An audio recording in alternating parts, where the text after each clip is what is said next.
Lawmakers and world leaders reacted Thursday to the death of Queen Elizabeth II. Queen Elizabeth died, quote, peacefully Thursday afternoon surrounded by her family, according to a statement from Buckingham Palace. Her oldest son and heir, now King Charles III, released a statement that read in part, quote, I know her loss will be deeply felt throughout the country, the realms, and the Commonwealth, and by countless people around the world.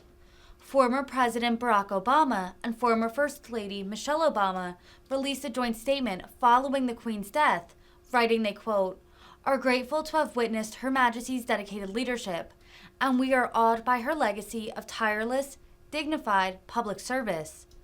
Former UK Prime Minister Boris Johnson mourned her death, writing that, quote, we think of her deep wisdom and historic understanding, and her seemingly inexhaustible but understated sense of duty. Former Vice President Mike Pence tweeted, quote, Queen Elizabeth's incredible life of service and devotion to country as the longest-serving monarch in British history will be celebrated for generations to come.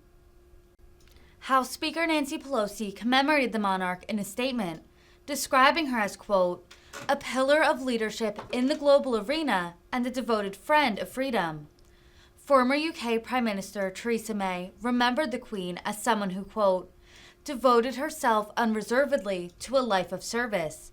Former Secretary of State Hillary Clinton wrote, quote, few individuals in the history of humanity have led their people with such steadiness and grace as Queen Elizabeth.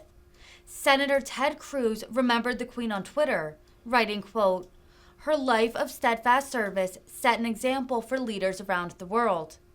Elizabeth was the longest-serving head of state in the world at the time of her death, as well as the oldest British monarch and the ruler with the longest reign in the country's history.